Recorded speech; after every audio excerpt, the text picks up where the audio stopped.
Minha amiga me obrigou a pagar o almoço depois que outra madrinha de casamento lhe deu $300, mas agora ela perdeu sua casa, trabalho e noivo. Minha amizade com Tânia, de 34 anos, terminou há alguns dias, depois de quase 20 anos sendo praticamente inseparáveis. Nos conhecemos no ensino médio, fomos para a mesma universidade e sempre nos apoiamos em tudo. Quando Greg, de 36 anos, me pediu em casamento no ano passado, Tânia foi a primeira pessoa para quem liguei porque éramos esse tipo de amigas. Ela havia ficado noiva de Kevin, de 38 anos, 3 meses antes, e pensei que ela ficaria animada por mim. Esse foi meu primeiro erro. Tudo começou quando Tânia me pediu para ser sua madrinha de casamento. Fiquei emocionada e aceitei imediatamente. Kevin vinha de uma família com a qual Tânia tinha grandes planos para seu casamento. Ela programou que fossemos experimentar vestidos de noiva, e eu dirigi 2 horas para me encontrar com ela, outra madrinha chamada Raquel e a mãe de Kevin, Beatriz de 62 anos. Tânia sabia exatamente o que queria. Nosso trabalho era simples, estar lá e dizer o quão linda ela ficava com tudo. Ela experimentou vários vestidos antes de encontrar o certo, um vestido deslumbrante com bordados delicados. Só havia um problema. O vestido custava $1.300, e Tânia havia dito à vendedora que seu orçamento era de $1.000. No caixa, Tânia começou a fazer um grande show com o preço, suspirando alto e falando sobre como teria que cortar flores ou arranjos de mesa.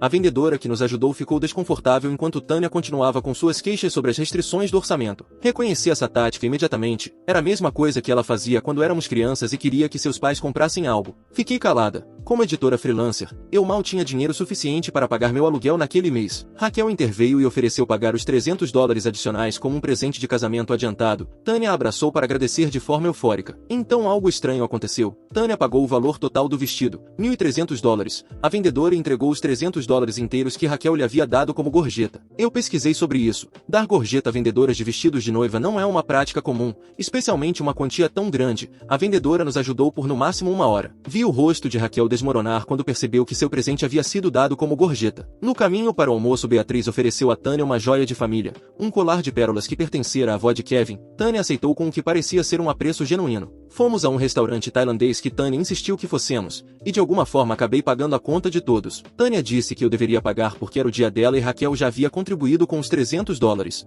2 semanas depois, Greg me pediu em casamento. Foi completamente inesperado. Tínhamos conversado sobre casamento antes, inclusive tínhamos consultado um planejador financeiro juntos 6 meses antes, mas eu não tinha ideia de que ele planejava me pedir em casamento naquele fim de semana. Liguei primeiro para Tânia antes de postar qualquer coisa nas redes sociais. Sua voz soou estranha assim que atendeu. Quando dei a notícia, ela não me parabenizou. Em vez disso, perguntou se eu esperava por isso e se Greg e eu tínhamos conversado sobre casamento antes. Quando mencionei o planejador financeiro, ela ficou completamente em silêncio. Mais tarde soube que ela pensava que eu havia pressionado Greg para me pedir em casamento. Depois desse momento constrangedor, ela mudou imediatamente de assunto para seus próprios problemas com Beatriz. Aparentemente, Beatriz estava contribuindo com vários milhares para o local do casamento, mas queria incluir sua família estendida na lista de convidados. Tânia queria o dinheiro sem a obrigação. Quando sugere que ela não aceitasse dinheiro condicionado, ela não quis ouvir. Passei os 30 minutos seguintes ouvindo ela reclamar enquanto eu ficava ali olhando para meu novo anel. Quando desligamos, minha empolgação havia se dissolvido em confusão. 1 mês depois, Greg e eu começamos a fazer planos preliminares para o casamento. A maioria dos locais em nossa área já estava reservada para o próximo ano, exceto por algumas datas em outubro,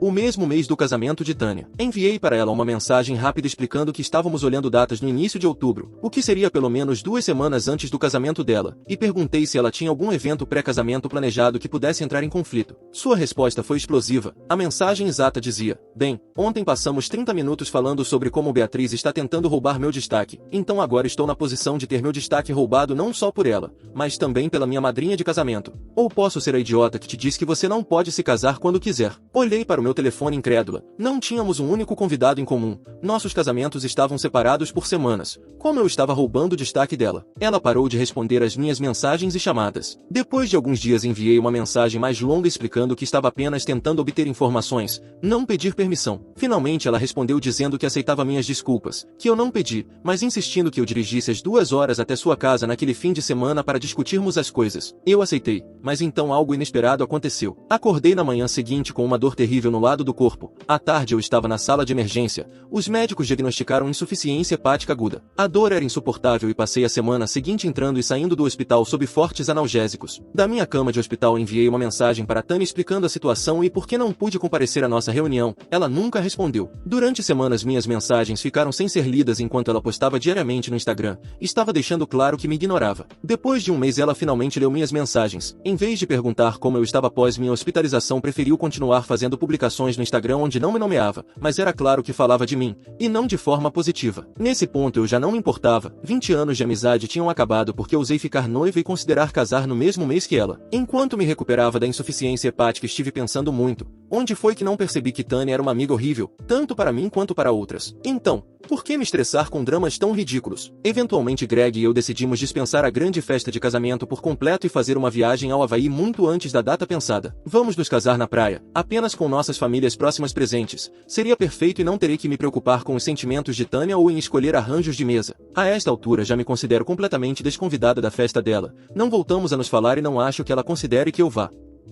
Atualização. Já se passaram 3 meses desde que minha amizade com Tânia terminou e fiz a postagem, mas se você achava que tudo tinha acabado e as coisas estavam calmas, se engana e muito. Com a Tânia as coisas não acabam, e muito menos para quem é amiga dela. 2 semanas depois da minha última postagem recebi um e-mail estranho. Vinha de um endereço que nunca tinha visto, mas dizia ser de Raquel, perguntando se eu ainda ia ser madrinha de casamento da Tânia. Várias coisas me pareceram estranhas de imediato. Primeiro, Raquel e eu nunca tínhamos trocado e-mails, sempre nos comunicávamos através da Tânia. Segundo, o estilo de escrita era inconfundivelmente o da Tânia. Não respondi ao e-mail, mas ele me confirmou o que eu já suspeitava. Tânia estava tentando manipular a situação sem me confrontar diretamente. No mês passado Diana entrou em contato comigo, uma amiga em comum do ensino médio. Ela vinha acompanhando as publicações cada vez mais estranhas de Tânia nas redes sociais e queria saber se eu sabia o que estava acontecendo. Segundo Diana, Tânia e Kevin tinham adiado o casamento por tempo indeterminado. Diana havia encontrado a irmã de Kevin no supermercado que lhe revelou que Tânia e Kevin estavam tendo problemas sérios. Essa notícia me surpreendeu. Durante nossa ida para comprar os vestidos, Tânia se gabou de que ela e Kevin tinham acabado de comprar uma casa juntos. Dizia que tinham trabalhado muito para economizar para a entrada,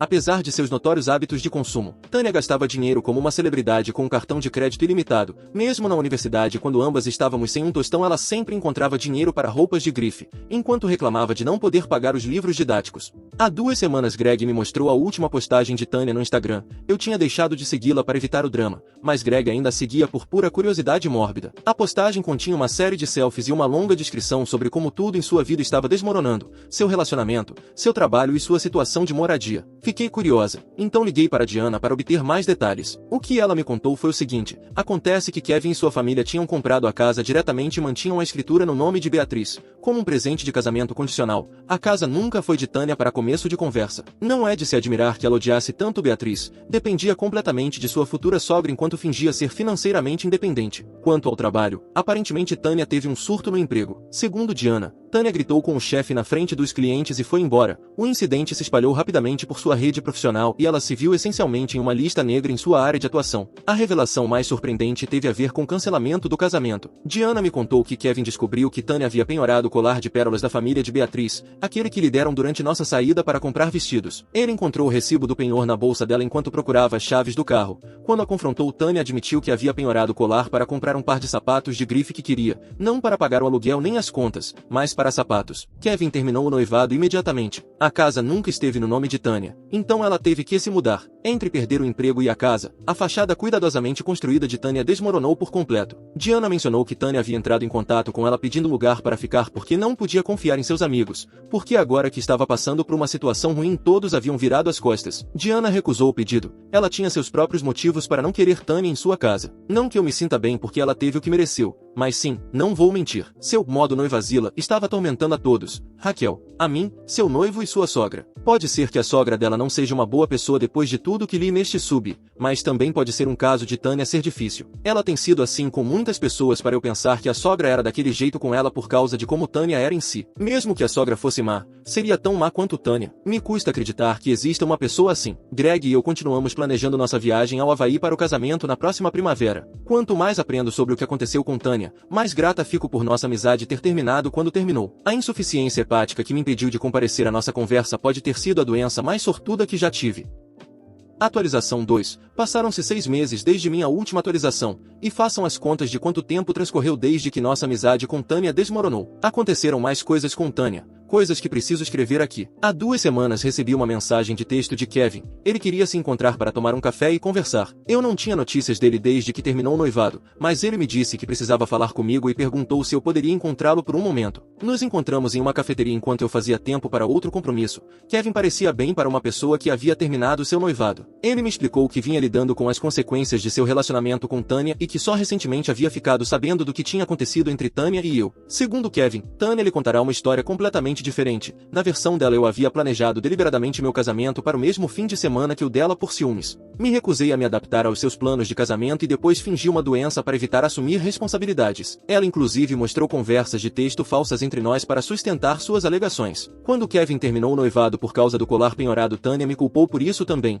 dizendo que eu a incentivei a penhorá-lo porque tinha ciúmes de seu relacionamento com Beatriz. Kevin só descobriu a verdade quando mencionou isso a Raquel, que esclareceu a situação. Kevin se desculpou por ter acreditado nas mentiras de Tanya e por não ter me procurado antes, nem que fosse para me apoiar. Ele compartilhou mais detalhes sobre o fim do relacionamento deles que eu não sabia por estar afastada de toda a situação. O incidente do colar aparentemente foi apenas a gota d'água. Durante meses Tanya havia tratado Beatriz horrivelmente, fazia comentários depreciativos, a excluía do planejamento do casamento e inclusive zombava dela na frente de outros membros da família. Kevin pediu repetidamente a Tanya que fosse mais respeitosa, mas ela se negou dizendo que Beatriz estava tentando controlar seu casamento. O dinheiro que Beatriz havia oferecido para o local do casamento vinha com um pedido razoável, incluindo a inclusão dos irmãos dela e suas esposas na lista de convidados. Tanya aceitou o dinheiro, mas continuou reclamando das condições e tentou tirar os familiares de Beatriz da lista de qualquer maneira. O que mais me surpreendeu foi saber sobre a casa. Beatriz não só contribuiu para a entrada, ela havia pago a casa inteira em dinheiro vivo, com o acordo de que a escritura seria transferida para Kevin e Tanya após o casamento. Dados os hábitos de consumo de Tanya e seu histórico de crédito,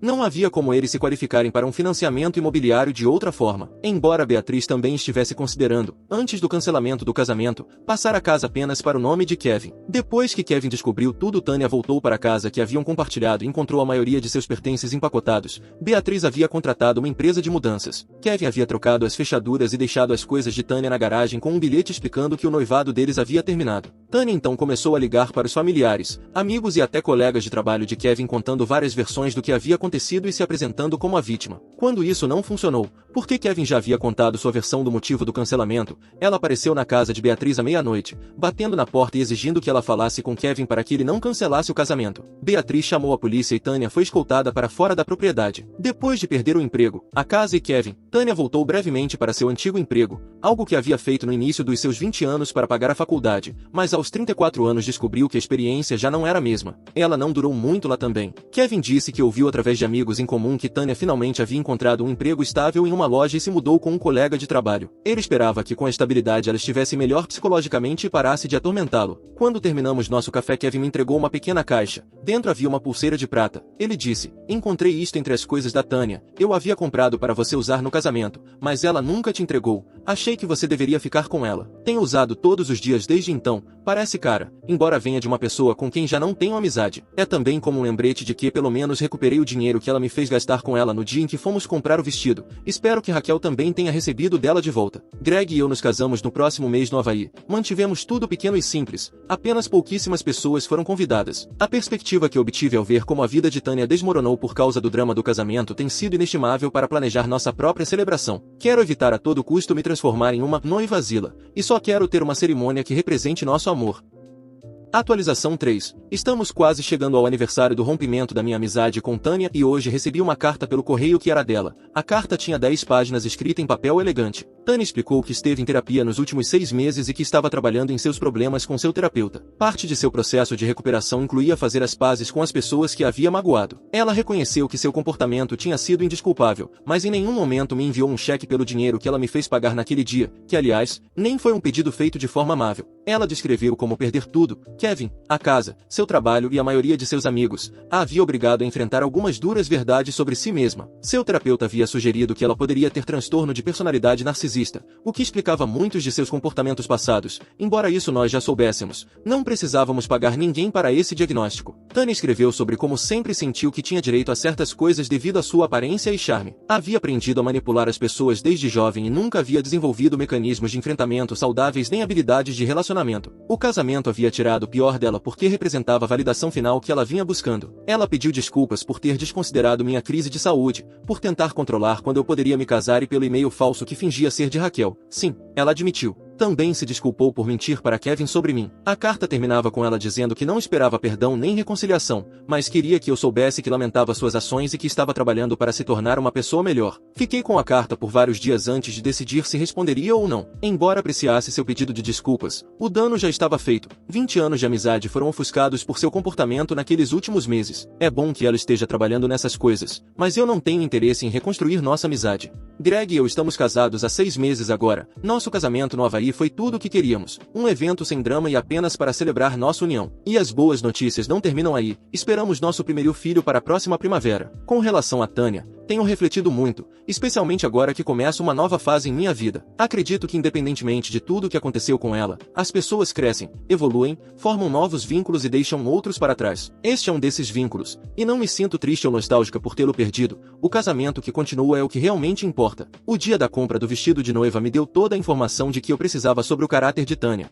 Por isso deixar isso para trás e começar uma nova vida, onde virão novos membros da minha família, novos amigos e novos projetos, é mais importante para mim agora. Na semana passada encontrei Raquel no supermercado. Ela me disse que Tânia havia entrado em contato com ela com uma carta de desculpas similar. Raquel decidiu aceitar o pedido de desculpas sem reatar a amizade. Raquel mencionou que Tânia continuava trabalhando na loja, mas recentemente havia sido promovida. Pelo que Raquel sabia, Tânia havia se mudado para seu próprio apartamento e estava saindo com alguém novo. Isso reforça ainda mais minha ideia de me manter afastada. Não quero passar por outro ataque de noivazila se ela planejar se casar de novo. Acredito que Raquel também pensa o mesmo e só quer se manter afastada. Espero que Tânia realmente tenha mudado e que encontre a felicidade, mas aprendi que algumas pontes uma vez queimadas não devem ser reconstruídas, estão bem assim como estão. Às vezes a coisa mais saudável que você pode fazer é reconhecer as boas lembranças enquanto reconhece quando um relacionamento chegou ao fim. Quanto à pulseira que Kevin me deu, eu a tirei no mês passado, não porque ainda nutro sentimentos negativos em relação a Tânia, mas porque já não preciso do lembrete. Talvez eu até a venda, recupere minhas perdas e siga em frente. Quem sabe me deem o suficiente para conseguir um carrinho de bebê ou o que quer que precisemos.